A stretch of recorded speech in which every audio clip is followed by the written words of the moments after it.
जय हिंद। आज हम लोग क्लास 8 का हमारे अतीत अध्याय नंबर 1 कैसे कब और कहां पढ़ेंगे यहां बता रहा है। सबसे पहले हम लोग इतिहास के बारे में एक शब्द यहां जान लेते हैं। मतलब आज से पीछे जो भी घटनाएं घटी है, कल परसों, आज से 10 साल पहले, 100 साल पहले, हजारों साल पहले, इन सारे बातों को जो घटनाएं हमसे पीछे आज से घटी है उन सभी को हम इतिहास में पढ़ते हैं। तो यहाँ इतिहास में 3 बहुत ही मुख्य रूप से शब्द आते हैं, कैसे, कब और कहाँ। कैसे मतलब जो घटनाएं घटती है, जो चीज होता है, जैसे कोई राजा सिंहासन पे बैठता है या आपका जन्म हुआ या जो भी बातें हैं वो कैसे हुआ। दूसरा आता है कब, यानी समय कि कब हुआ, कितने तारीख को, क्या दिनांक था, कौन सी महीना थी। या फिर तीसरा कह सकते हैं कहां, यानी जगह की बात कर रहा है कि किस जगह पे हुआ था। यानी कब और कहां, यानी समय और जगह की बात कर रहा है, और कैसे मतलब वो घटना कैसे घटा था। इन तीनों मुख्य शब्दों के बारे में हम लोग अध्याय 1 में जानेंगे। यहां कब का मतलब होता है तारीख। तो तारीखों के बारे में सबसे पहले बता रहा है, आइए जानते हैं तारीखें कितनी महत्वपूर्ण होती है। एक वक्त था जब इतिहासकार तारीखों के जादू में ही खोए रहते थे। कब किस राजा की ताजपोशी हुई, कब कौन सा युद्ध हुआ, इन्हीं तारीखों पे गर्मा गर्म बहसें चलती थी।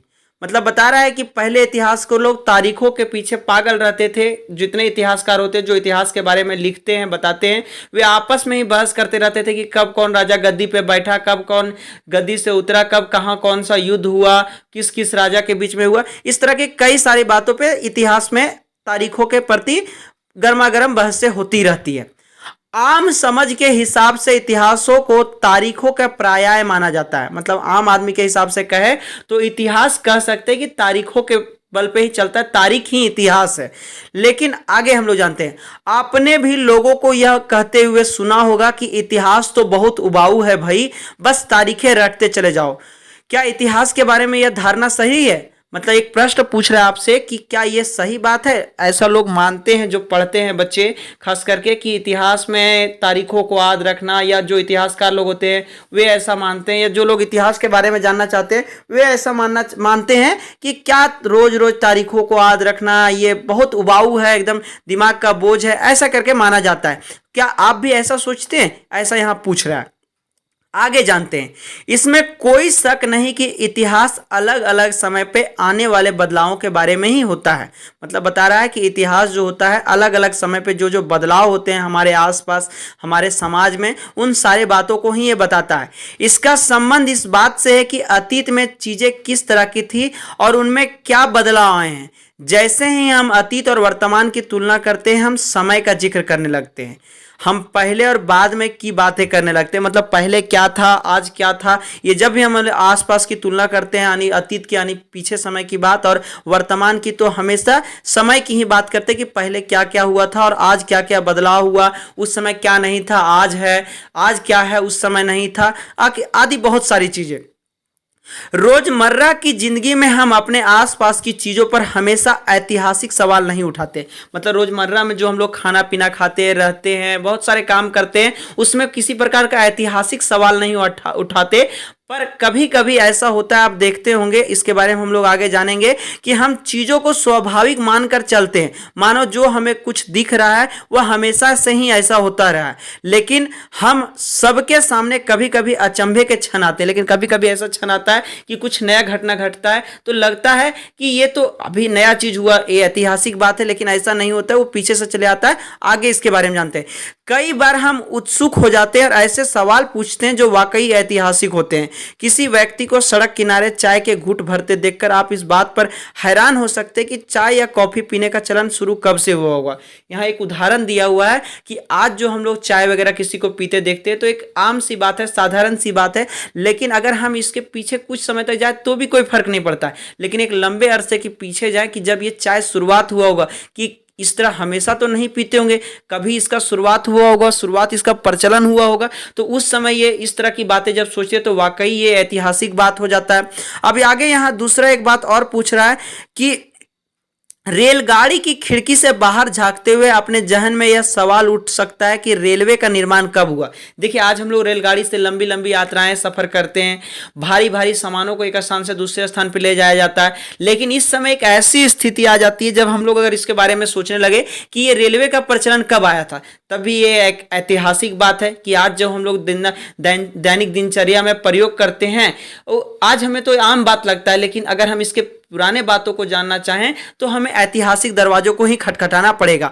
अब आगे जानते हैं। सुबह सुबह अखबार पढ़ते हुए आप यह जानने के लिए उत्सुक हो सकते हैं कि जिस जमाने में अखबार नहीं छपते थे उस समय लोगों को चीजों की जानकारियां कैसे मिलती थी। देखिए, यहाँ 3 तरह के सवाल पूछा है और तीनों के बारे में चर्चा करने बोला है कि एक तो चाय के बारे में ऐतिहासिक सवाल उठता है कि चाय आज जैसे हम लोग पीते उस समय भी ऐसा तो नहीं था प्रचलन। दूसरा रेलगाड़ी के बारे में पूछा और तीसरा अखबार के बारे में पूछा कि अखबार का जब हमारे यहाँ प्रचलन आया तो क्या उससे पहले लोग जानकारियां कैसे जानते थे। तो आप इस पर चर्चा कर सकते हैं। अब यहाँ ऊपर की ओर आप एक चित्र 1 देख सकते हैं। चित्र 1 में दरअसल बता रहा है ब्राह्मण ब्रिटेनिया को शास्त्र भेंट कर रहे हैं, मतलब बता रहा है जैसे भारत में भारत माता होती है वैसे, चूंकि आप जान चुके हैं कि हमने अध्याय क्लास 7 में अंतिम अध्याय में बताया था कि मुगल साम्राज्य लगभग खत्म हो चुका था और एक नए आधुनिक काल आते ही एक नए साम्राज्य का गठन हो गया था, यानी ब्रिटिश ईस्ट इंडिया कंपनी आ गई थी, उपनिवेशवाद का शुरुआत हो गया था, ऐसा कह सकते हैं। तो यहाँ पे वही बता रहा है कि जैसे भारत में भारत माता होते वैसे ब्रिटेन के कह सकते हैं कि ब्रिटेन में जो होता है उसे ब्रिटेनिया कहा जाता है। और यहाँ चित्र में यही बात दिखाया जा रहा है कि ब्राह्मण जो एक ब्राह्मण है वो ब्रिटेनिया को शास्त्र भेंट कर रहे हैं, अपना जो धर्म पुराण वगैरह होता है ये सारे भेंट कर रहे हैं। जेम्स रेलन द्वारा तैयार किए गए पहले नक्शे का आवरण चित्र जो कि 1782 का यहाँ पे जो दिख रहा है ये जेम्स रेलन द्वारा तैयार किया गया था। आगे बता रहा है कि रॉबर्ट क्लाइव ने रेलन को हिंदुस्तान के नक्शे तैयार करने का काम सौंपा था, मतलब हिंदुस्तान का अलग अलग कोना जो उस समय अलग अलग साम्राज्यों में बटे हुए थे, लेकिन जो ईस्ट इंडिया कंपनी में जब आ गया था तो उसका नक्शा तैयार करने के लिए रॉबर्ट क्लाइव ने रेलन को बोला था। भारत पर अंग्रेजों की विजय के समर्थक रेनेल ने वर्चस्व स्थापित करने की प्रक्रिया में नक्शे तैयार करना बहुत महत्वपूर्ण लगता था। इस तस्वीर में दिखाया गया कि भारत के लोग स्वेच्छापूर्वक अपने प्राचीन पवित्र ग्रंथ ब्रिटिश सत्ता की प्रतीक ब्रिटेनिया को सौंप रहे हैं, मानो वे उसे भारतीय संस्कृति की रक्षा के लिए आने का आग्रह कर रहे हो। मतलब ऐसा कहा जा रहा है कि उसे बुला रहे हो अपने यहाँ कि आप हमारी संस्कृति को संभालिए, चलाइए, ऐसा। लेकिन रियल में क्या था वो तो आप जान ही रहे हैं उनके बाद क्या हादसा हुआ। आगे यहाँ आपके पास एक गतिविधि आया, यानी एक काम आया जो चित्र 1 को ध्यान से देखने बोल रहा है कि चित्र 1 को ध्यान से देखें, यह चित्र किस प्रकार उपनिवेशवाद का बोध कराता है। देखिए यहाँ एक शब्द आया उपनिवेशवाद, इसके बारे में हम लोग कुछ चर्चा कर लेते हैं। उपनिवेशवाद का मतलब होता है कि जब कोई एक साम्राज्य से, कोई एक क्षेत्र से अगर कोई दूसरे क्षेत्र में साम्राज्य चलाने आता है तो अपनी कई सारी संस्कृतियों को लाता है। यहाँ उसी तरह की स्थिति यहाँ दिख रहा है कि जो ब्राह्मण लोग थे ये दान दे रहे थे अपना शास्त्र वगैरह, और इस प्रकार से कह रहे थे कि अब वो अपना यहाँ का साम्राज्य वो चलाए। तो उपनिवेशवाद एक प्रकार के कह सकते हैं कि दूसरे जगह से लोग आकर यहाँ पे साम्राज्य चलाते हैं। तो इस प्रकार से है कि यहाँ उपनिवेशवाद का ही बोध हो रहा है। ये सारे ऐतिहासिक सवाल हमें समय के बारे में सोचने के लिए प्रेरित कर देते हैं। मतलब ये जो सारे ऐतिहासिक इतिहास की बातें हैं ये समय के बारे में बताते हैं कि आज का जो समय है और पीछे जो उस समय का समय था इसके बारे में सोचने पर मजबूर करते हैं। समय को हमेशा साल या महीनों के पैमाने पर ही नहीं देखा जा सकता। कई बार हमें ऐसी प्रक्रियाओं के लिए कोई तारीख तय करना वाकई गलत होता है जो एक लंबे समय तक चलती रहती है। मतलब किसी भी घटना के लिए हम लोग एक तारीख तय कर सकते हैं, लेकिन ऐतिहासिक काल में जो लंबे समय तक हुआ, एक समय में एक दिन में बदलाव नहीं हुआ है, वैसे चीजों में हम कोई तारीख नहीं तय कर सकते। उसके लिए एक अरसा लग जाता है, कह सकते हैं कि लंबा समय लगता है। और ऐसा ही हुआ था कि भारत में लोगों ने अचानक एक दिन सुबह सुबह चाय पीना शुरू नहीं कर दिया था। इसका स्वाद धीरे धीरे ही उनकी जबान पर चढ़ा था। इस तरह की प्रक्रियाओं के लिए कोई स्पष्ट तिथि नहीं हो सकती, मतलब कोई फिक्स डेट नहीं हो सकता। इसी तरह हम ब्रिटिश शासन की स्थापना के लिए भी कोई एक तिथि नहीं बता सकते। राष्ट्रीय आंदोलन किस दिन हुआ, शुरू हुआ, या अर्थव्यवस्था या समाज में किस दिन बदलाव आए, यह बताना भी संभव नहीं है कि ये सारी चीजें एक लंबे समय में घटती है। ऐसे में हम सिर्फ एक अवधि को ही बात कर सकते हैं, मतलब एक अवधि कई कुछ सालों को हम कह सकते हैं कि उस तरह से बता सकते हैं कि 10 सालों 20 सालों में ये इस तरह की बातें हुई थी। एक लगभग सही अवधि के बारे में बता सकते हैं जब ये खास बदलाव दिखाई देने शुरू हुए होंगे। मतलब कह सकते हैं कि जब ईस्ट इंडिया का यहाँ पे प्रभाव पड़ा तब हम लोग कह सकते हैं ये एक दिन में या एक फिक्स महीने में नहीं हुआ, ये लंबे अरसे के बाद हुआ था। इसी बात को यहाँ बता रहा है। अब आगे जानते हैं तो फिर लोग इतिहास को तारीखों से जोड़कर क्यों देखते हैं। यहाँ एक सवाल और भी पूछ रहा है कि अगर ऐसा बात है तो लोग तारीख क्यों मायने रखता है। इस जुड़ाव की एक वजह है कि एक समय था जब युद्ध और बड़ी बड़ी घटनाओं के ब्यौरों को इतिहास माना जाता था। यह इतिहास राजा महाराजाओं और उनकी नीतियों के बारे में होता था। इतिहासकार यह लिखते थे कि कौन से साल राजा को ताज पहनाया गया, किस साल उसका विवाह हुआ, किस साल उसके घर में बच्चा पैदा हुआ, कौन से साल उसने कौन सी लड़ाई लड़ी, वह कब मरा और उसके बाद कब कौन सा शासक गद्दी पर बैठा। इस तरह की घटनाओं के लिए निश्चित तिथि बताई जा सकती है और इस तरह के इतिहासों में तिथियों का महत्व बना रहता है। मतलब यहाँ एक बात बता दिया है कि जन्म मरण या उसके बच्चे का जन्म या उसका नए राजगद्दी सिंहासन पे जब वो बैठा, इन सारे बातों के लिए तिथि मायने रखता है। लेकिन एक नई स्थिति बदलाव जब होती है तो उसमें कई लंबे अरसे गुजर जाते हैं, तब कोई नया बदलाव होता है। जैसे ब्रिटिश ईस्ट इंडिया कंपनी जब मुगल साम्राज्य का पतन हो रहा था तो एक दिन में नहीं आई थी, इसमें लंबा अरसा लगा था। या कोई कह सकते कि युद्ध कोई एक दिन में होता है, लेकिन साम्राज्य का फैलाव धीरे धीरे होता है, एक साम्राज्य का पकड़ धीरे धीरे होता है। इस तरह की बातें यहां पे बता रहा है। जैसा कि पिछले 2 साल की इतिहास की किताबों में आपने देखा कि अब इतिहासकार बहुत सारे दूसरे मुद्दों और दूसरे सवालों के बारे में भी लिखने लगे हैं। वे इस बात पर ध्यान देते हैं कि लोग किस तरह के अपनी रोजी रोटी चलाते थे, वे क्या पैदा करते थे और क्या खाते थे, शहर कैसे बने और बाजार किस तरह फैले, किस तरह रियासतें बनी, नए विचार पनपे और संस्कृति व समाज किस तरह बदला। देखिए यहाँ जितने भी सवाल पूछा है ये एक दिन में नहीं हुआ, इसका कोई फिक्स डेट नहीं बताया जा सकता, ये एक अरसे में होता है। जैसे यहाँ पे बता रहा है कि लोग किस तरह रोजी रोटी चलाते थे, क्या पैदा करते थे, क्या खाते थे, शहर वगैरह कैसे बने, बाजार कैसे चलता था, रियासत कैसे बने, ये एक लंबे अरसे में होता था। तो इसके लिए तारीख मायने नहीं रखता, एक अरसा मायने रखता है। इसलिए इतिहास में कुछ कुछ बातें इतिहास के तारीखों पे निर्भर करती है, लेकिन बहुत बातें ऐसी भी होती है जो लंबे अरसे पे निर्भर करती है। यहां देखिए एक चित्र 2 यहां जो बता रहा है, एक प्रकार से चाय का एक प्रचार है, लिप्टन टी। यहां पे एक ऐड आया हुआ है, जैसे आज प्रचार प्रसार होता है। यहां पे वही चित्र 2 में बता रहा है कि विज्ञापनों से भी पसंद नापसंद तय होती थी। पुराने विज्ञापनों से हमें यह समझने में मदद मिलती है कि नए उत्पादों के लिए बाजार में किस तरह तैयार हुए हैं और किस तरह नई रुचियां चलन में आई है। मतलब बता रहा है कि जो उत्पाद पुराने समय में होते थे या आज के समय में जब हमको कोई प्रोडक्ट लॉन्च करना होता है तो हम लोग उसका पहले से मार्केट देखते हैं कि क्या रियल में उसका मार्केट में लोग प्रयोग कर रहे हैं, उसका मांग है या नहीं तो अगर हम लोग डायरेक्ट कर देंगे तो उसका लॉस भी हो सकता है। तो यहां उसी तरह की बातें एक बताया कि पहले लोग प्रचार प्रसार करते थे, प्रचार प्रसार से ही पता कर लेते थे कि मार्केट में बाजार में ये चीज चलेगी या नहीं चलेगी, पसंद नापसंद पता चल जाता था।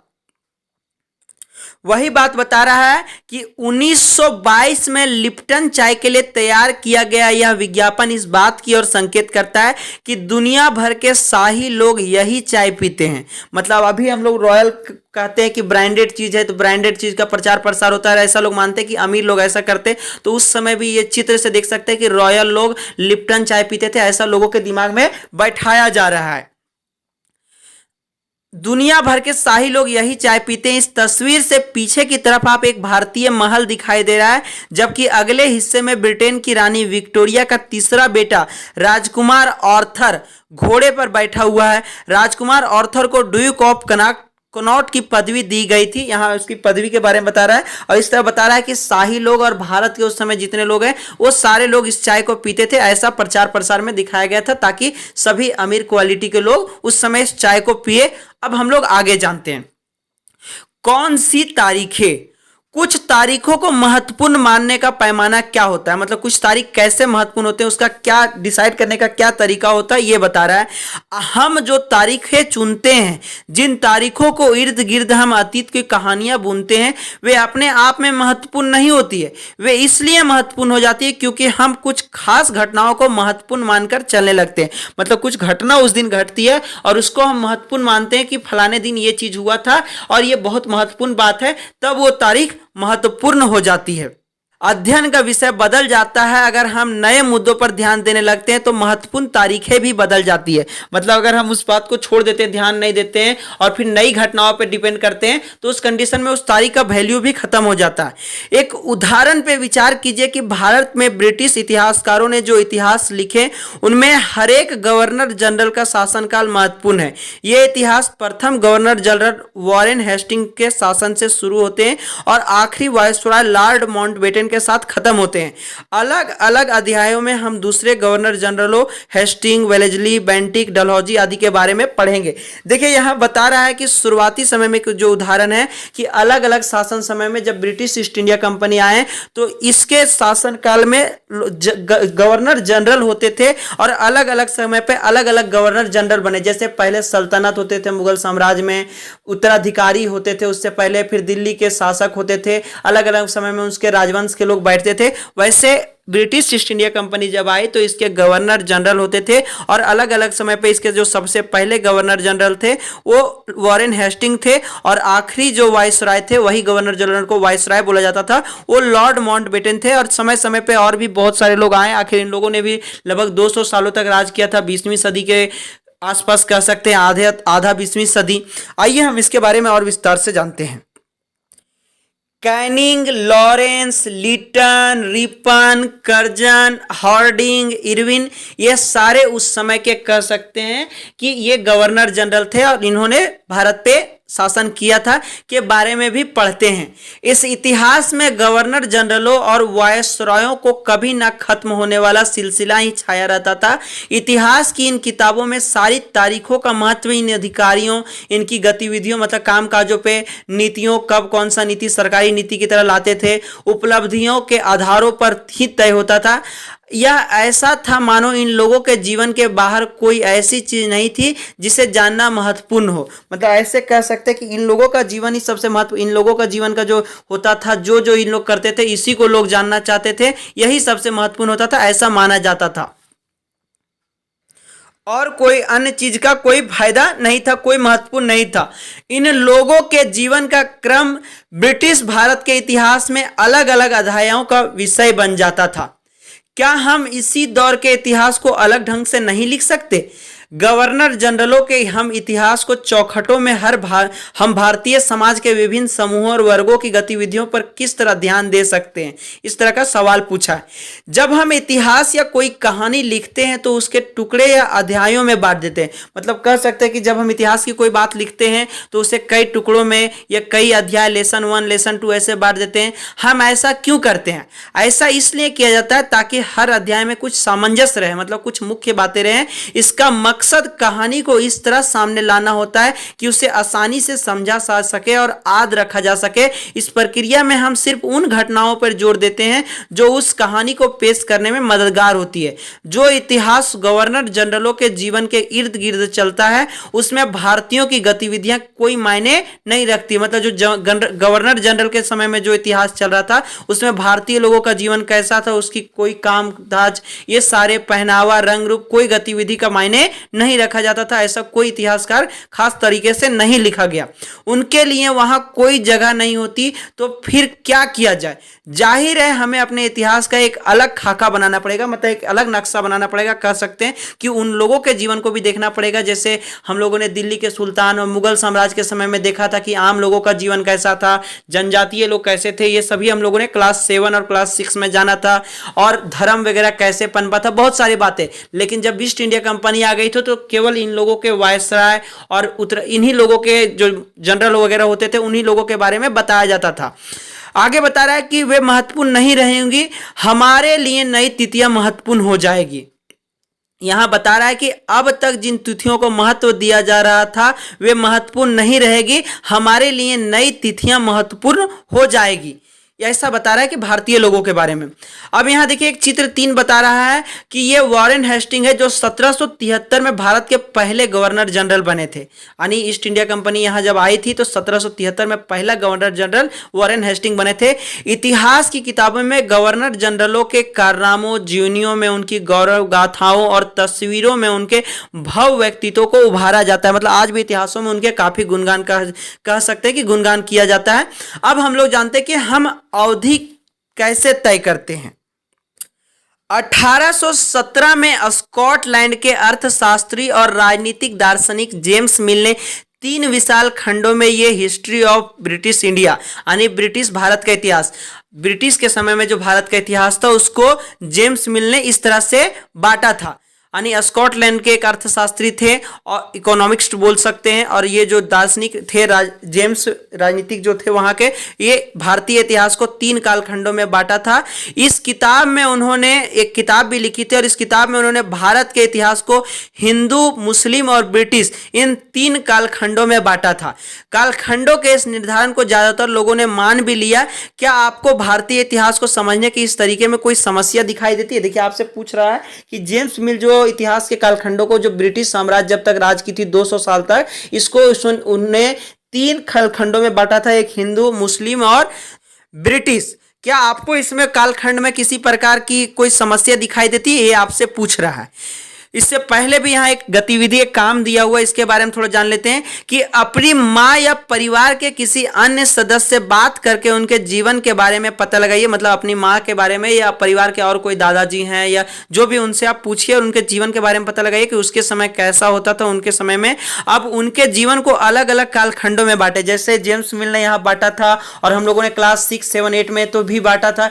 मतलब कह सकते हैं कि प्राचीन युग, मध्य युग और आधुनिक युग, ऐसा हमने 3 कालखंडों में क्लास 6, क्लास 7, क्लास 8 को बांटा हुआ किताब में भी आप देख सकते हैं। तो उसी तरह अपने पिताजी या अपने दादाजी के जीवन के कालखंडों से अपने जीवन का कालखंडों तक को कुछ भागों में बांटिए और जानने की कोशिश कीजिए कि प्रत्येक अवधि की महत्वपूर्ण घटनाओं की और उसकी सूची बनाइए। स्पष्ट करें कि आपको कालखंडों को किस तरह तय किया, मतलब कब से कब तक अपने कालखंड लिए।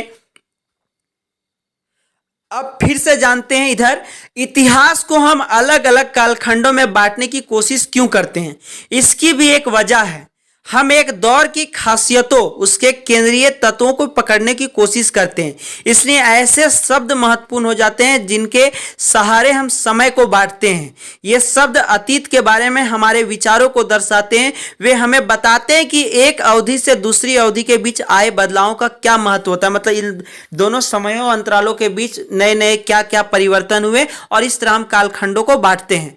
मिल को लगता था कि सारे एशियाई समाज सभ्यता के मामले में यूरोप से पीछे हैं। मतलब यूरोप एक अलग उपमहाद्वीप था, हमने पीछे भी पढ़ा था क्लास 7 में, 6 में। इसी के बारे में बता रहा है कि ये पीछे मानते थे। इतिहास की उनकी समझदारी ये थी कि भारत में अंग्रेजों के आने से पहले यहाँ हिंदू और मुसलमान तानाशाहों का ही राज चलता था, क्योंकि हिंदू, दिल्ली के जो सुल्तान होते थे, दिल्ली के जो शासक होते थे वो हिंदू थे, और उसके बाद मुगल साम्राज्य आया यानी कि मुसलमान धर्म। तो उसने इसको, जेम्स मिल ने 2 भागों में बांट दिया, हिंदू और मुसलमान। यहाँ चारों ओर केवल धार्मिक बैर यानी धर्म के प्रति दुश्मनी चलता था, जातिगत बंधनों यानी जाति में लोग पढ़ते थे, और अंधविश्वासों का ही बोलबाला था। मिल की राय में ब्रिटिश शासन भारत को सभ्यता की राह पर ले जा सकता था। मिल का ऐसा मानना था कि पहले लोग धर्म के प्रति, जाति के प्रति और भी इन सारे छोटे मोटे चीजों में उलझे रहते थे, लेकिन अब जब ब्रिटिश शासन आ गई तो इनको सभ्यता यानी सभ्य बनाएगी। मतलब जानवरों जैसा जीवन जीते हैं उसको ये इंसान बनाएगी, ऐसा मिल का मानना था। इस काम के लिए जरूरी था कि भारत में यूरोपीय शिष्टाचार, कला, संस्थानों और कानूनों को लागू किया जाए। मतलब मानना था कि इसके लिए सबसे पहला काम है कला, जो वहां यूरोप में जैसी कला चलती है, सभ्यता चलती है, उसी तरह यहां आए संस्थान, वैसे ही कॉलेज, स्कूल, यूनिवर्सिटी हो, और कानून भी उसी हिसाब से हो जो वहां माना जाता है। यहां का राजा महाराजा वाला कानून को हटा दिया जाए। मिल ने तो यहां तक सुझाव दिया कि अंग्रेजों को भारत के सारे भूभाग पर कब्जा कर लेना चाहिए। मिल बोलता था कि बाकी जो अंग्रेज कुछ कुछ क्षेत्रों पे कब्जा नहीं कर पाए थे भारत के, उन क्षेत्रों पे भी कब्जा कर लेना चाहिए, और भारतीय जनता को ज्ञान और सुखी जीवन प्रदान किया जा सके, ऐसा उनका मानना था। उनका मानना था कि अंग्रेजों की मदद के बिना हिंदुस्तान प्रगति नहीं कर सकता। मतलब यहाँ बहुत जाहिल लोग हैं, अनपढ़ लोग हैं, इन लोगों का सभ्यता पुराना है, ऐसा बहुत सारी बातें, ऐसा उनका मानना था कि इस बगैर ब्रिटिश के हिंदुस्तान कभी प्रगति नहीं कर सकता, कभी सक्सेसफुल नहीं बन सकता, ऐसा वो मानता था। इतिहास की इस धारणा में अंग्रेजी शासन प्रगति और सभ्यता का प्रतीक था। अंग्रेजी शासन से पहले सारा अंधकार का दौर था। क्या इस तरह की धारणा को स्वीकार किया जा सकता है? मतलब यहाँ एक प्रकार से सवाल पूछ रहा है कि अंग्रेजी शासन जो भारत के प्रति सोची थी, जैसा उन लोग मानता था कि यहाँ का सभ्यता वगैरह बिल्कुल एकदम जाहिल जैसा है, क्या यह सारा बात सही है? आप इस धारणा के बारे में क्या सोचते हैं? क्या इतिहास के किसी दौर को हिंदू या मुसलमान दौर कहा जा सकता है? क्या इन सारे दौरों में कई तरह के धर्म एक साथ नहीं चलते थे? किसी युग को केवल उस समय के शासकों के धर्म के हिसाब से तय करने की जरूरत क्या है? अगर हम ऐसा करते हैं तो इसका मतलब यह कहना चाहते हैं कि औरों के जीवन के और तौर तरीकों का कोई महत्व नहीं था। मतलब अगर हम धार्मिक आधार पर बांटे तो अगर हिंदू काल कहेंगे तो केवल हिंदुओं का मायने रह जाएगा, बाकी और धर्म पनपे और जनजातियां पनपी जो ऐसे थे जो धर्मों को नहीं मानते थे, तो उनका तो इतिहास फिर पढ़ा ही नहीं जाएगा। या फिर अगर हम मुसलमान के बारे में, इस्लाम धर्म के बारे में चर्चा करते हैं तो बाकी के बारे में फिर कोई मतलब नहीं रह जाता है। तो इस प्रकार से कहना यह उचित नहीं होगा। और कोई हम कह सकते हैं कि हमें याद रखना चाहिए कि प्राचीन भारत में सारे शासकों का भी एक धर्म नहीं होता था। मतलब बहुत सारे ऐसे शासक होते थे जिनका एक जैसा धर्म नहीं होता था। जैसे हम कह सकते थे कि एक साम्राज्य में कई क्षेत्रीय प्रांत होते थे और अलग अलग राजा बैठते थे जिनका अलग अलग धर्म होता था। तो ये तो मायने नहीं रख सकता। आगे जानते हैं। अंग्रेजों द्वारा सुझाए गए वर्गीकरण से अलग हटकर इतिहासकार भारतीय इतिहास को आमतौर पर प्राचीन, मध्यकालीन तथा आधुनिक काल में बांटकर देखते हैं कि ऐसा क्या होता है। और देखिए रियल में ये जो तीनों शब्द आए, प्राचीन, मध्यकालीन और आधुनिक, इसको आप लोग क्लास 6 में प्राचीन काल के बारे में पढ़े थे, क्लास 7 में आप लोगों ने मध्यकालीन इतिहास के बारे में जाना, और अब जो है क्लास 8 में आप लोग आधुनिक भाग के बारे में जान रहे हैं। इस विभाजन की भी अपनी समस्याएं हैं। इतिहास के इन खंडों में बांटने की यह समझ भी पश्चिम से आई है। पश्चिम में आधुनिक काल को विज्ञान, तर्क, लोकतंत्र, मुक्ति और समानता जैसी आधुनिकता की ताकतों के विकास का युग माना जाता है। उनके लिए मध्यकालीन समाज वे समाज थे जहां आधुनिक समाज की विशेषताएं नहीं थी। मतलब बता रहा है कि उस समय विज्ञान का इतना डेवलप नहीं हो पाया था, तर्क नहीं देते थे, लोकतंत्र नहीं था, मुक्ति, आजादी नहीं था, समानता नहीं था, उस हिसाब से बराबरी नहीं थी। ये सारे मध्यकाल में नहीं था जो आज आधुनिक काल में ऐसा उन लोगों का मानना था। क्या हम अपने अध्ययन के लिए आधुनिक काल की इस अवधारणा को बिना सोचे विचारे ऐसे ही अपना सकते हैं? आपसे सवाल पूछ रहा है, क्या इसी तरह अपनाना उचित रहेगा? जैसा कि आप इस किताब में देखेंगे कि अंग्रेजों के शासन में लोगों के पास समानता, स्वतंत्रता या मुक्ति नहीं थी, ना ही आर्थिक विकास और प्रगति का दौर था। मतलब बता रहा है कि उस समय समानता नहीं थी, बराबरी नहीं थी, ब्रिटिश के लिए कुछ रूल था, भारतीयों के लिए कुछ रूल था, आर्थिक विकास भी नहीं हुए थे। हम लोग जिस हिसाब से आज डेवलप किए, स्वतंत्र होकर डेवलप किए, क्या उस समय गुलामी में इस तरह से डेवलप किए थे? शायद ऐसा नहीं था। और प्रगति भी इतना हम लोग प्रगति नहीं कर पाए थे। तो इस तरह से बात बता रहा है कि बहुत सारे इतिहासकार इस युग को औपनिवेशिक युग भी कहते हैं। देखिए पीछे भी आया था औपनिवेशिक युग के बारे में कि जब कोई नया क्षेत्र किसी दूसरे जगह पे आ जाता है, जैसे यहाँ पे यूरोप के ईस्ट इंडिया कंपनी आई थी एक नए क्षेत्र से और यहाँ पे अपना साम्राज्य स्थापित कर दी थी। तो इस तरह के बातों को औपनिवेशिक युग माना जा सकता है। ये औपनिवेशिक युग था। अब हम लोग औपनिवेशक के बारे में और विस्तार से जानते हैं कि औपनिवेशक क्या होता है। इस किताब में आप पढ़ेंगे कि किस तरह अंग्रेजों ने हमारे देश को जीता और स्थानीय नवाबों और राजाओं को दबाकर अपना शासन स्थापित किया। मतलब कैसे इन लोगों ने जीता था और जो स्थानीय राजा होते थे, जो थोड़ा कमजोर होते थे, अपने क्षेत्र तक राज कर पाते थे, उन सभी पे कैसे इन लोगों ने अपना नियंत्रण किया, कैसे राजाओं को दबाया, इस चीजों के बारे में जानेंगे। आप देखेंगे कि किस तरह उन्होंने अर्थव्यवस्था व समाज पर नियंत्रण स्थापित किया। मतलब अर्थव्यवस्था जो उस समय इनकम का सोर्स होता था, आर्थिक स्तर होता था, उस पे अपना नियंत्रण कैसे जमाया, कैसे कर वगैरह रहता था, राजस्व वगैरह, कैसे सेना रखने लगा, इन सारे चीजों के बारे में जानेंगे। अपने सारे खर्चों को निपटाने के लिए राजस्व वसूल किया, खेतीबाड़ी से जो कर आता था, अपनी जरूरतों की चीजों की सस्ती कीमत पर खरीदा, मतलब जो जरूरत की चीजें होती थी उनका कीमत घटा दिया, जो उनको जरूरत होता था उनको सस्ते पे खरीदता था। और निर्यात के लिए महत्वपूर्ण फसलों की खेती कराई, मतलब यहां से बेचा जा सके ऐसे ऐसे फसलों को खेती करवाया। और इन सारी कोशिशों के कारण क्या बदलाव आए आप ये भी जानेंगे कि ब्रिटिश शासन के कारण यहाँ की मूल्य मान्यताओं और पसंद नापसंद, रीति रिवाज व तौर तरीकों में क्या बदलाव आए। जब एक देश पर दूसरे देश के दबदबे से इस तरह का राजनीतिक, आर्थिक, सामाजिक और सांस्कृतिक बदलाव होते हैं तो इस प्रक्रिया को औपनिवेशीकरण कहा जाता है, यानी उपनिवेशवाद कहा जाता है। लेकिन जल्दी ही आप ये समझ जाएंगे सारे वर्ग और समूह इन बदलावों को एक ही ढंग से अनुभव नहीं कर रहे थे, इसलिए इस किताब को हमारे अतीत यानी कई अतीतों पर केंद्रित नाम दिया गया। हमारे अतीत जो है वो कई सारे अतीतों को मिलाकर बनाया गया। ऐसा नहीं जो जेम्स मिल ने 3 कालखंडों में हिंदू, मुस्लिम और ब्रिटिश बांटा था उस तरह से किया गया, ऐसा नहीं किया गया था। इसमें कई सारे और भी सेक्टर आए हुए हैं। अब हम लोग जानते हैं हम किस तरह जानते हैं। भारतीय इतिहास के पिछले 250 साल का इतिहास लिखने के लिए इतिहासकार कौन से स्रोतों का इस्तेमाल करते हैं, आइए जानते हैं। प्रशासन अभिलेख तैयार करता है। प्रशासन अभिलेख मतलब कह सकते हैं उस समय जो लिखित रिकॉर्ड होता था प्रशासनिक व्यवस्था का, उसके बारे में। अंग्रेजी शासन द्वारा तैयार किए गए सरकारी रिकॉर्ड इतिहासकारों का एक महत्वपूर्ण साधन होते थे, मतलब जो उस समय सरकारी रिकॉर्ड उन लोग तैयार करता था उसी से लोग इतिहासकार लोग बहुत सारे साधन जुटाते हैं। अंग्रेजों की मान्यता थी कि चीजों को लिखना बहुत महत्वपूर्ण होता है। उनके लिए हर निर्देश, हर योजना, नीतिगत फैसले, सहमति, जांच का साफ साफ लिखना जरूरी था। ऐसे करने के बाद चीजों को अच्छी तरह अध्ययन किया जाता था और उन पर वाद विवाद, साझेदारी के चलते ज्ञापन, टिप्पणी और प्रतिवेदन पर आधारित शासन की संस्कृति पैदा हुई। अंग्रेजों को यह भी लगता था कि तमाम अहम दस्तावेजों और पत्रों को संभाल कर रखना जरूरी है, लिहाजा उन्होंने सभी शासकीय संस्थानों में अभिलेख कक्ष भी बनवाए, मतलब एक ऐसा रूम बनाया कि जहां इन सारे जगहों को रखा जाए। हर शासक रूम में जहां जो जनरल होते थे, गवर्नर वगैरह होते थे और भी उनके कार्यकाल में जितने अधिकारी होते थे, हर जगह एक रिकॉर्ड रूम होता था जहां इन चीजों को रखा जाता था।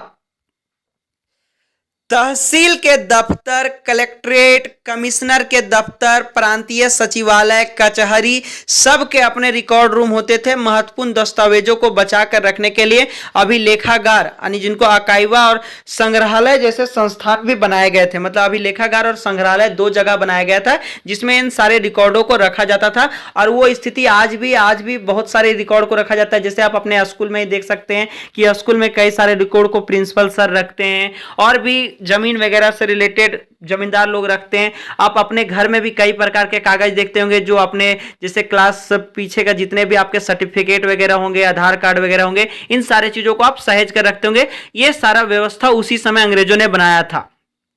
यहां देखिए ऊपर की ओर जानते हैं एक स्रोत 1 दिया हुआ है कि गृह विभाग को भेजी गई रिपोर्ट सन 1946 में भारत की औपनिवेशक सरकार यानी इसी ब्रिटिश ईस्ट इंडिया कंपनी के बारे में बताया जो यहां आया था। शाही भारतीय नौसेना के जहाजों में सिपाहियों की बगावत को कुचलने का प्रयास कर रही थी। उस समय विभिन्न बंदरगाहों, बंदरगाह मतलब जहां समुद्र किनारे जो पानी जहाज रुकते हैं उनके बारे में बता रहा है, जहां सामान वगैरह लदे होते हैं, से गृह विभाग को जो रिपोर्टें मिल रही थी उनके कुछ नमूने इस प्रकार है। बंबई में जो रिपोर्ट मिल रहा था गृह विभाग का कि इस बात का इंतजाम कर लिया गया है कि सेना जहाजों और दफ्तरों पर कब्जा कर ले। शाही नौसैनिक जहाज अभी भी बंदरगाह से बाहर ही है। दूसरा, कराची के गृह मंत्रालय से आया था कि 301 विद्रोहियों को गिरफ्तार कर लिया गया है। कुछ अन्य संदेहास्पद विद्रोही भी गिरफ्तार किए गए हैं। सारे दफ्तर सैनिक निगरानी में हैं। फिर वहीं विशाखापट्टनम बंदरगाह से आया था कि स्थिति पूरी तरह नियंत्रण में और कहीं हिंसा नहीं हुई है। हिंसा मतलब झगड़ा वगैरह नहीं हुआ है। जहाजों और प्रतिष्ठानों पर सैनिक गार्ड तैनात कर दिए गए। किसी परेशानी की उम्मीद नहीं है सिवाय इसके की संभावना है कि कुछ सिपाही काम पर नहीं आए। यहां बता रहा है कि direct of intelligence head quarter India command situation report संख्या 7 फाइल संख्या 5/21/46। यह गृह राजनीतिक भारत सरकार जो उस समय की सरकार थी ब्रिटिश ईस्ट इंडिया कंपनी, वो भारत सरकार का एक अभिलेख है। इस प्रकार का रिपोर्ट होता था जिनको सहेज कर रखा जाता था। आगे हम लोग जानते हैं कि 19वीं सदी के शुरुआत में प्रशासन की एक शाखा से दूसरी शाखा के पास भेजे गए पत्रों और ज्ञापनों को आप आज भी अभिलेखागारों में देख सकते हैं। वहां आप जिला अधिकारियों द्वारा तैयार किए गए नोट्स और रिपोर्ट, पढ़ सकते हैं या ऊपर बैठे अफसरों द्वारा प्रांतीय अधिकारियों को भेजे गए निर्देश और सुझाव देख सकते हैं। 19वीं सदी के शुरुआती सालों में इन दस्तावेजों की सावधानी पूर्वक नकलें बनवाई जाती थी। यहाँ पे वही बता रहे, देखिए आप चित्र 4 में भी देख सकते हैं कि भारतीय राष्ट्रीय अभिलेखागार एक अभिलेखागार है जो 1920 के दशक में बनाया गया था। इसी तरह का रूम होता था जहां सारे रिकॉर्ड रखा जाता था। यहां बता रहा है कि जब नई दिल्ली का निर्माण हुआ तो राष्ट्रीय संग्रहालय, इसी संग्रहालय में सारे रिकॉर्ड रखे जाते थे और राष्ट्रीय अभिलेखागार दोनों ही वायसरॉय के निवास के नजदीक बनाए गए थे। वायसरॉय जहां निवास करते रहते थे उन्हीं के नजदीक बनाया गया था। इससे पता चलता है कि अंग्रेजों की सोच में इन संस्थानों का कितना भारी महत्व था। मतलब अंग्रेज सारा रिकॉर्ड को ही बहुत बड़ा मानता था। आज भी डेटा बहुत जरूरी होता है, आप बहुत सारे चीजों में देख सकते हैं। यहां बता रहा है कि उन्हें खुशनवीसी के माहिर लिखते थे। खुशनवीसी या सुलेख नवीस ऐसे लोग होते थे जो बहुत सुंदर ढंग से चीजें लिखते थे। मतलब जो रिकॉर्ड लिखा हुआ होता था उसको ये दोनों लोग और बढ़िया तरीके से, सुंदर तरीके से लिख देते थे। 19वीं सदी के मध्य तक छपाई तकनीकें भी फैलने लगी थी। इस तकनीक के सहारे अब प्रत्येक सरकारी विभाग की कार्रवाइयों के दस्तावेजों की कई कई प्रतियां बनाई जाने लगी। मतलब कह रहा है कि पहले जो रिकॉर्ड बनता था उसको कुछ लोग ही बनाते थे, जैसे खुशनवीस या सुलेख नवीस। लेकिन अब जब छपाई कला आ गया था तो एक ही रिकॉर्ड के कई सारे प्रतियां छपने लगी थी, जैसे आज के समय में हम लोग जेरोक्स कराते हैं। अब बता रहा है सर्वेक्षण का बढ़ता महत्व। औपनिवेशिक शासन के दौरान सर्वेक्षण का चलन भी महत्वपूर्ण हो गया था। अंग्रेजों को विश्वास था कि किसी देश पर अच्छी तरह शासन चलाने के लिए उसको सही ढंग से जानना जरूरी होता है। मतलब वहां जिस जगह पे आप शासन कर रहे हैं उसके हर क्षेत्र को, उसके हर रंग रूप को, समाज को, इन सारे चीजों को जब तक आप नहीं जानिएगा तब तक सही ढंग से शासन नहीं कर सकते हैं। 19वीं सदी की शुरुआत तक पूरे देश का नक्शा तैयार करने के लिए बड़े बड़े सर्वेक्षण किए जाने लगे। मतलब अलग अलग तरह का नक्शा तैयार किया जा रहा था। गांवों में राजस्व सर्वेक्षण किए गए। इन सर्वेक्षणों में धरती की सतह, मिट्टी की गुणवत्ता, वहां मिलने वाले पेड़ पौधे और जीव जंतुओं तथा स्थानीय इतिहासों व फसलों का पता लगाया जाता था। अंग्रेजों की राय में किसी इलाके का शासन चलाने के लिए इन सारी बातों को जानना जरूरी था। 19वीं सदी के आखिरी से हर 10 साल में जनगणना की भी जाने लगी। जनगणना के जरिए भारत के सभी प्रांत में रहने वाले लोगों की संख्या, उनकी जाति, इलाके और व्यवसाय के बारे में जानकारियां इकट्ठी की जाती थी। इसके अलावा वानस्पतिक सर्वेक्षण, प्राणी वैज्ञानिक सर्वेक्षण, पुरातत्वीय सर्वेक्षण, मानव शास्त्रीय सर्वेक्षण, वन सर्वेक्षण आदि कई दूसरे सर्वेक्षण भी किए जाते थे। मतलब कह सकते हैं कि हर क्षेत्र में क्या क्या पाया जा रहा है, कैसी स्थिति है, इन सारे चीजों को जानना। और जब कोई नया वायसराय या कोई नया गवर्नर जनरल बनता था तो इन सारे रिकॉर्ड को देखकर वो पुराने इतिहास को जान लेता था। कह सकते हैं आज भी हम लोग इस तरह से प्रयोग करते हैं पुरानी बातों को जानने के लिए। जैसे आज हम लोग इतिहास पढ़ रहे हैं, पुराने बातों को जान रहे हैं। राजा महाराजा के समय में ऐसा स्थिति नहीं होता था, लेकिन अंग्रेजों ने खास करके कह सकते हैं कि लेखन कला पे काफी ध्यान दिया था और रिकॉर्ड्स वगैरह काफी, इसके लिए संग्रहालय वगैरह भी बनाए थे। और इन सारे चीजों की वजह से ही लोग शासन सही ढंग से कर पाया था, काफी लंबे समय तक टिक पाया था, पूरे इतने बड़े साम्राज्य को चला पाया था। नहीं तो कोई ना कोई युद्ध होता और इन लोगों का भी अस्तित्व खत्म हो जाता। देखिए यहां आपको चित्र 5 में एक दिख रहा है, यह शरीफे का पौधा है। 1770 का दशक अंग्रेजों द्वारा बनाए गए वानस्पतिक उद्यान और प्राकृतिक इतिहास के संग्रहालयों में विभिन्न पौधों के नमूने और उनसे संबंधित जानकारियां इकट्ठी की जाती थी। इन नमूनों को चित्रीय स्थानीय कलाकारों से बनवाए जाते थे। अब इतिहासकार इस बात पर ध्यान दे रहे थे कि इस तरह की जानकारियां किस तरह इकट्ठा की जाती थी और इससे उपनिवेशवाद के बारे में क्या पता चलता है। अब हम लोग चित्र 6 देखेंगे जो आपको नीचे बड़ा सा दिख रहा है। यह बंगाल में मानचित्रण और सर्वेक्षण कार्य चल रहा है। जेम्स प्रिंसे द्वारा बनाई गई तस्वीर जो 1832 में बनाई गई थी। ध्यान से देखें कि सर्वेक्षण से इस्तेमाल होने वाले सारे उपकरणों को चित्र के अलग अलग हिस्से में दिखाया गया। चित्रकार इस प्रयोजन के वैज्ञानिक स्वरूप को खास तौर पर जोर देना चाहता है। मतलब उस समय जब सर्वेक्षण किया जाता था, कोई रिकॉर्ड जांच किया जाता था, जैसे जनगणना हो, लोगों की जाति के बारे में जानना हो, इलाके के बारे में जानना हो, या व्यवसाय या फिर वैज्ञानिक सर्वेक्षण होता था, या पुरातत्वीय मतलब पुराने जो साम्राज्य के जो चीजें होती थी उन लोगों के बारे में ना हो। इन सारे चीजों में जो उपकरण प्रयोग में लाए जाते थे उन सारे चित्रों को यहां पे दिखाया गया है एक साथ। अब जानेंगे अधिकृत रिकॉर्ड से क्या पता नहीं चलता। रिकॉर्ड के इस विशाल भंडार से हम बहुत कुछ पता लगा सकते हैं, फिर भी इस बात को नजरअंदाज नहीं किया जा सकता कि ये सारे सरकारी तस्वीरों को बहुत ध्यान से देखना चाहिए। उनमें हमें चित्रकार की सोच पता चलती है, मतलब चित्रकारी को अगर आप ध्यान से देखेंगे तो चित्रकार क्या बताना चाह रहा है उसके सोच को पता चलता है। यहाँ पे कि 1857, देखिए ऊपर जो आपको दिख रहा है चित्र 7, ये 1857 का विद्रोह का चित्र बना हुआ है कि 1857 के विद्रोह के बाद अंग्रेजों द्वारा तैयार की गई सचित्र पुस्तकों में यह तस्वीर कई जगह दिखाई देती है। इस तस्वीर के नीचे लिखा था बागी सिपाही लूट खसोट में लगे हुए हैं। अंग्रेजों की नजर में विद्रोही जनता लालची, दुष्ट और बेरहम थी। इस विद्रोह के बारे में आप अध्याय 5 में और भी अधिक विस्तार से पढ़ेंगे कि ये सारे सरकारी जो रिकॉर्ड होते थे, इससे हमें यह पता नहीं चल पाता कि सरकारी अफसर क्या सोचते थे, उनकी दिलचस्पी किन चीजों में थी और बाद के लिए वे किन चीजों को बचाए रखना चाहते थे।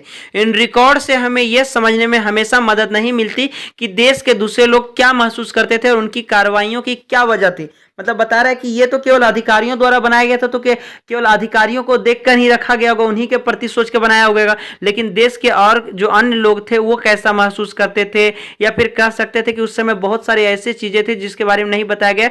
वे उन किन चीजों को बचाए रखना चाहते थे, केवल वही चीज है जो चीज वो नहीं बचाना चाहते थे, जिनको नष्ट करना चाहते थे, उनका रिकॉर्ड तो हमारे पास आज नहीं है। तो उन सारे चीजों के बारे में यहाँ बता रहा है, उनकी ओर ध्यान आकर्षित कर रहा है। इन रिकॉर्ड से हमें यह समझने में हमेशा मदद नहीं मिलती कि देश के दूसरे लोग क्या महसूस करते थे और उनकी कार्रवाइयों की क्या वजह थी। इन बातों को जानने के लिए हमें कहीं और देखना होगा। जब हम ऐसे दूसरे स्रोतों की तलाश में निकलते हैं तो उनकी भी कोई कमी नहीं रहती, लेकिन सरकारी रिकॉर्ड्स के मुकाबले उन्हें ढूंढना जरा मुश्किल साबित होता है। इस लिहाजे से लोगों की डायरियों, तीर्थ यात्राओं और यात्रियों के संस्मरण, महत्वपूर्ण लोगों की आत्मकथाएं और स्थानीय बाजारों में बिकने वाली लोकप्रिय पुस्तिकाएं महत्वपूर्ण हो जाती है। मतलब इस तरह से जो अंग्रेज लोग नहीं चाहता था, उन सारे बातों को जानने के लिए कई सारे कारण हो सकते हैं। जिससे जो लोग उस समय डायरियां लिखते थे या तीर्थयात्री लोग आते थे, उन सारे लोग अपने अपने जगह पे अपने अपने देश में जाके लिखते थे, या फिर आत्मकथा किसी का लिखा हो, फिर स्थानीय बाजार में जो किताबें बिकती थी उस समय, उन सारे पुस्तकों से इतिहासकार लोग इन सारे बातों को जानते हैं। जैसे जैसे छपाई की तकनीक फैली, अखबार छपने लगे और विभिन्न मुद्दों पर जनता में बहस भी होने लगी, नेताओं और सुधारकों ने अपने विचार को फैलाने के लिए लिखा, कवियों और उपन्यासकारों ने अपनी भावनाओं को व्यक्त करने के लिए लिखा, लेकिन ये सारे स्रोत उन लोगों ने रचे जो पढ़ना लिखना जानते थे। अब यहाँ एक सवाल और भी आता है कि जो नहीं पढ़ना लिखना जानते थे उन लोगों के बारे में कैसे जानकारी मिलेगा। आदिवासी और किसान, खाद्यान्नों में काम करने वाले मजदूर या सड़कों पर जिंदगी गुजारने वाले गरीब किस तरह के अनुभवों से गुजर रहे थे, इसके बारे में तो पता नहीं लगा सकते हैं क्योंकि ये पढ़ना लिखना जानते नहीं थे। अगर हम थोड़ी और कोशिश करें तो हम इन सब बारे में भी जान सकते हैं। जैसे जैसे आप इस किताब में आगे बढ़ेंगे आपको यह बात समझ में आने लगेगी। मतलब हर क्षेत्र के बारे में हम लोग जानेंगे। इस अध्याय के बाद हम लोग अन्य अध्याय में पढ़ेंगे तो ये चीज जानेंगे। देखिए यहां पे बता रहा है कि स्रोत 2 इंसानों के खाने लायक नहीं है। अखबारों से देश के विभिन्न विभागों में चल रहे आंदोलनों का पता चलता है। यहाँ 1946 में हुई पुलिस की एक हड़ताल की खबर दी गई है। दिल्ली में 2000 से ज्यादा पुलिस वालों ने बृहस्पतिवार सवेरे अपने कम वेतन और पुलिस लाइसेंस बावर्ची खाने से आने वाले घटिया भोजन के खिलाफ खाना खाने से इनकार कर दिया। जैसे जैसे यह खबर दूसरे पुलिस वाले थानों तक पहुंची, वहां भी पुलिस वालों ने खाने से इनकार कर दिया। एक हड़ताली का कहना था कि पुलिस लाइंस की रसोई से हमारे लिए जो खाना आता है वह कोई इंसान नहीं खा सकता। हमें जो चपाती यानी रोटी मिलती है और दाल खानी पड़ती है उसे जानवर तक नहीं खा सकते। यह हिंदुस्तान टाइम्स में उस समय छपा था 22 मार्च 1946 को। अब देखिए यहाँ गतिविधि 2 यानी कि काम के बारे में बता रहा है कि स्रोत 1 और 2 को देखें। यानी एक स्रोत अभी हम लोग इंसानों के खाने के लायक देखें कि खाने के लायक नहीं है, और दूसरा स्रोत पीछे जाने थे गृह विभाग द्वारा भेजी गई रिपोर्ट। इन दोनों प्रतिवेदों से यानी बता रहा है कि प्रतिवेदों के स्वरूप में कोई फर्क दिखाई देता है। बताइए कि आपको क्या फर्क दिखाई देता है। देखिए उस समय जो रिपोर्ट था, वो जो स्रोत था उसमें गृह मंत्रालय, मतलब अपने कह सकते हैं कि उस समय के शासनकाल में ब्रिटिश का जो था उन लोगों के राजनीतिक व्यवस्था के बारे में बता रहा है। लेकिन ये पुलिस वालों का बगावत था, प्रशासनिक स्तर का बगावत था जो अंग्रेजों के खिलाफ था, और वो जो था वो अंग्रेजों के सपोर्ट में था। आम जनता के प्रति उसमें बुराइयां बताई जा रही थी। इस प्रकार से अंतर थे। इस प्रकार हमारा ये अध्याय 1 समाप्त होता है। उम्मीद करते हैं आपको ये समझ में आया होगा। एक बार इसमें फिर से हम लोग कुछ बातों को पुनरावृत्ति कर लेते हैं, रिवाइज कर लेते हैं। आइए शुरू करते हैं। सबसे पहले हम लोगों ने जाना कि तारीखें कितनी महत्वपूर्ण होती है। तारीख बहुत मायने रखता है, लेकिन अगर एक जो लंबा बदलाव होता है, जैसे चाय वगैरह का घटना जो जाना, रेल का घटना जाना, वो एक दिन में नहीं हुआ था, लंबे अरसे के बाद इसमें एक बड़ा बदलाव देखने को मिला। तो बहुत सारी बातें लंबे अरसे पर निर्भर करती है, कुछ बातें तारीखों पर निर्भर करती है, जैसे राजा महाराजा का जन्म वगैरह, उनके राजगद्दी पर बैठना, युद्ध वगैरह के बारे में, ये सभी एक तारीख पर निर्भर रहती है, जबकि कुछ बातें लंबे अरसे पर निर्भर करते हैं।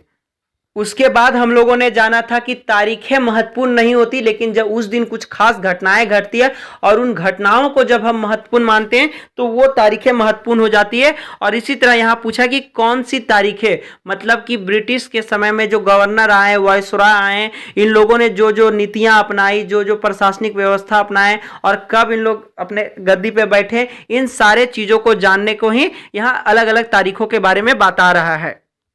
उसके बाद बता रहा है कि हम अवधियां कैसे तय करते हैं, मतलब एक लंबा अरसा कैसे तय करते हैं। तो जो पुराने समय में बदलाव होते हैं और एक लंबे समय के बाद नए बदलाव आ जाते हैं, तो इन दोनों के बीच को हम लोग अवधियों बांट देते हैं। जैसे जेम्स मिल ने उस समय हिंदू, मुस्लिम और ब्रिटिश बांटा था, और इसी को अपने इतिहासकारों ने, भारतीय इतिहासकारों ने इसको एक नया रूप दिया, क्योंकि इसमें हिंदू मुस्लिम बोलने का मतलब था कि हिंदुओं के बारे में ही केवल जानना, बाकी धर्म के बारे में नहीं। लेकिन ऐसा नहीं था। या फिर मुस्लिमों के बारे में बोले तो केवल मुस्लिम के बारे में जानना, बाकी अन्य धर्मों, अन्य जनजातियों के बारे में बिल्कुल नहीं जानते। तो इसी वजह से अन्य इतिहासकारों ने इसे अपने हिसाब से प्राचीन, मध्य और आधुनिक काल में बांटा। भारतीय इतिहासकारों ने इस तरह से अवधियां तय हुई।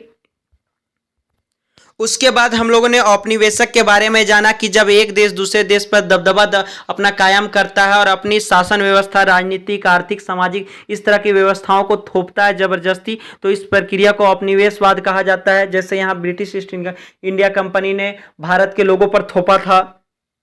फिर हम लोगों ने प्रशासनिक अभिलेख जो तैयार होते थे, संग्रहालय या रिकॉर्ड रूम बनाए जाते थे, हर चीज को अंग्रेजों लोग लिखित रूप में रखता था, और उन रिकॉर्डों को बाद में गवर्नर जनरल लोग जो आते थे उन सारे चीजों के बारे में जानते थे, हर क्षेत्र के बारे में जानते थे उन सारे लिखित रिकॉर्डों से, और उसके बाद वहां पे उस तरह से अपना शासन व्यवस्था चलाते थे, वही बताया।